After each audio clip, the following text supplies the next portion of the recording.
In African village of Eziyama, there was a man named Chibuzo. Chibuzo had a smile like the sunrise and words as sweet as the nectar from the palm. He would go to each woman, take her hand gently, and whisper promises of a love that would never age and a home filled with laughter of children. He would say to each one, "You are the only one who has captured my heart. With you, I want to build a life, a family, and a future." The women, charmed by his promises, would open their hearts to him, dreaming of the beautiful life Chibuzo painted with his words. But as soon as he got what he desired, Chibuzo would disappear, like a shadow in the noon sun, leaving behind a trail of broken hearts. Even though the women of Eziyama had heard the stories about Chibuzo, each one hoped she was the special one who would change him. They thought, "He's tricked others, but with me, it will be different. He won't hurt me." They wanted to believe in the sweet promises he whispered, that their story with him would have the happy ending they all dreamed of. But they learned the hard way, that he wasn't going to change, not on his own. The trust and dreams he left scattered were like footprints in the red Eziyama soil, a pattern that the village women soon came to know too well. In Eziyama village, there was a woman named Ifoma. She was deeply hurt by Chibuzo. Ifoma had given her heart to Chibuzo, believing they'd be together always. When he left, Ifoma felt like her world had turned upside down. Every morning, waking up was hard because her dreams of a happy home with Chibuzo were gone. She tried to do her daily tasks, but her hands would shake and her eyes would fill with tears. She didn't enjoy her favorite foods anymore. The laughter of children playing, which used to fill her with joy, now just made her sad. It was as if the music of life had stopped. Her friends saw her pain and tried to comfort her, but their words felt like whispers against a storm. Ifeoma had never felt so alone. This was when she knew she needed help, needed to find a way not just to feel better, but to make sure that what happened to her wouldn't happen to any other woman in Eziyama. That's why she went to see Mama Udo, with hope that the elder could use her wisdom to turn things around. With tears in her eyes, Ifeoma told Mama Udo everything about Chibuzo and the pain he left her with. Mama Udo took Ifeoma's hands and said, "My child, sometimes the heart must break to let in more love. We will find a way to help you and make sure Chibuzo learns from this." Ifeoma left Mama Udo feeling better, with a small light of hope inside her. She didn't know what Mama Udo had in mind, but she trusted that the wise woman would help her teach Chibuzo a lesson he wouldn't forget. As the harvest festival drew near, a time when the village of Eziyama buzzed with excitement and everyone prepared for celebration, Mama Udo sent a message.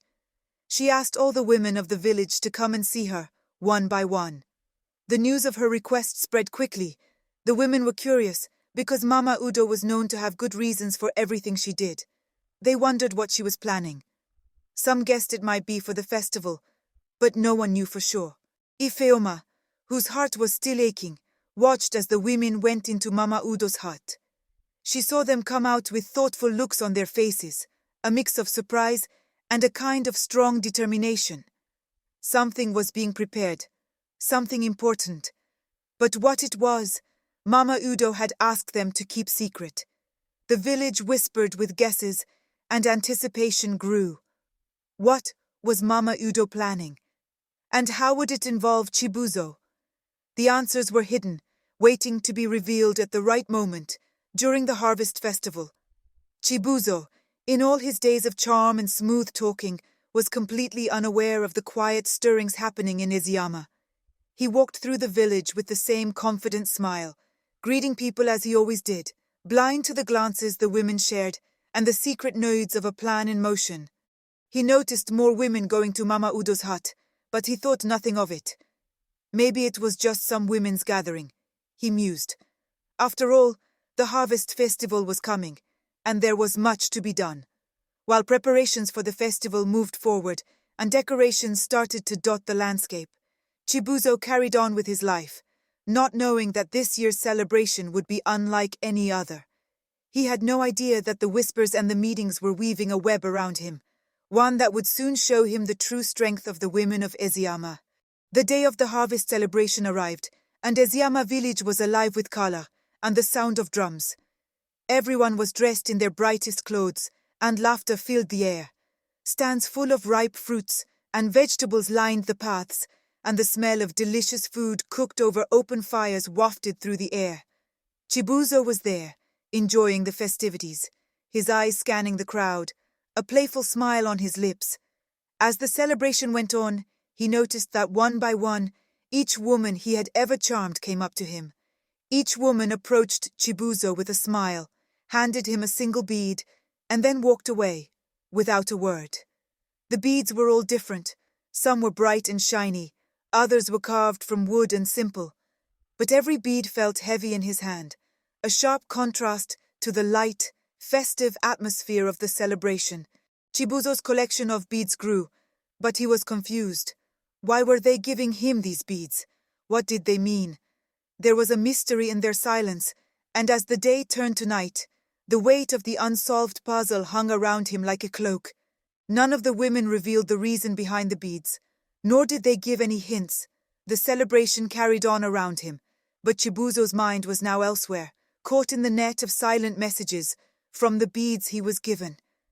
At the harvest party, when the moon was high and round, the music and dancing quieted down. People called Chibuzo to the middle of the village. There was a warm fire burning, and beside it, a simple stool and a long piece of string on a table. Mama Udo told Chibuzo to sit and take the string. She said, "Now put all those beads you got today onto this string." So Chibuzo did as he was told. He picked up a bead, slid it onto the string, and then a woman stepped up. She told everyone how Chibuzo had made her a promise, and then broke her heart. The next woman told her story, and one by one, Chibuzo put their beads on the string. Each story felt heavy to Chibuzo. He could see the hurt in their eyes, and hear the pain in their voices.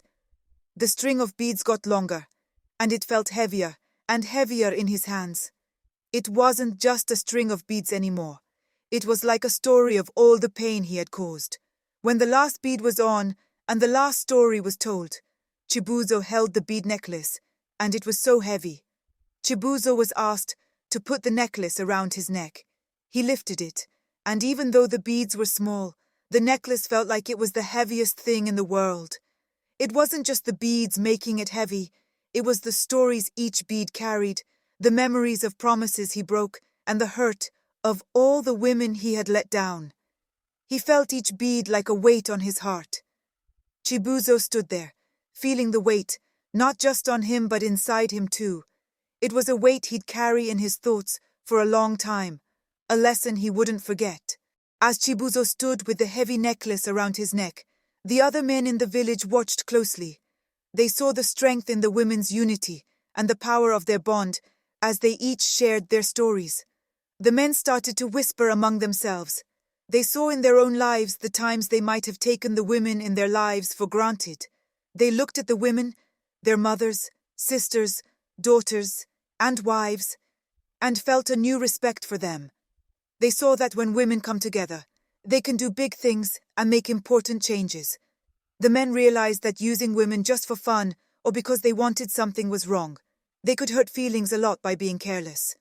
In the days after the harvest festival, the men started to change. They helped more around the village and listened better to the women's words. They became better because they learned from the women's bond and the lesson of the bead necklace. It wasn't just Chibuzo who learned a lesson, but all the men of Eziyama village. The story about Chibuzo and the women in the village shows us how strong women can be when they stick together. When they all joined hands and shared their stories, they were able to teach a big lesson. Today, when women team up, they can make big things happen. If one woman is in trouble or needs help, others can come and stand with her. Together, women can make sure they are treated fairly and with respect. When women work as one, they can make the world listen and help make things better for everyone. Just like the women in the village, when they share their power, they can make a real difference that lasts. So, let's come together, support one another, and stand tall. United sisters, we can make a world of difference. Let's unite, sisters. Thank you for hearing my story. Your presence means everything.